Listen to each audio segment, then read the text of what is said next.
It's Monday, so you know what that means. It's time to talk mental health. Our Sydney Stallworth gives us a look inside one Huntsville center that caters to young people who need mental health support, and she tells us why they think their new program can help save lives. Here's this week's Mental Health Monday.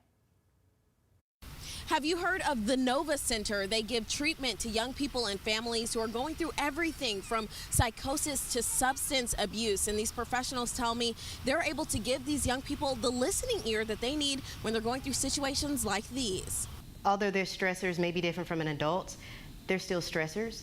They still go through things. Them actually trusting you to help them is a big thing, and it is hard for them to do. The Nova Center is a division of Wellstone Behavioral Health in Huntsville. They have services like the Nova Academy, giving care and support for kids as young as preschool age who might not be able to be in traditional school settings. Therapists at most schools in Madison County and Huntsville City Schools, juvenile court liaisons for drug and mental health court, and a lot more options. Although their clients are some of the youngest in the valley, they're seeking care for some serious conditions. It's really important to make sure that we're communicating with them and listening to them to make sure that they're really expressing their thoughts and feelings, and we don't go into a situation telling them what they should do or what not to do, because they hear that all the time.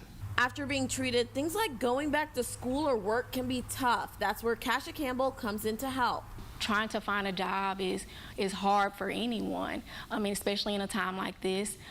You want to be valued, you want to be self-sufficient and independent. And that independence can make all the difference for anyone's mental health. They do have a new program they think can help save lives and help more families diagnose early. It's their first episode psychosis program, or FEP. It's generally identified as a loss of connection with reality. And so when you're thinking about psychosis, some of those symptoms could really fall into the line of hallucinations, which could be visual, auditory, tactile. Anyone can refer a client to FEP. With your Mental Health Monday, Sydney Stallworth, WZDX News.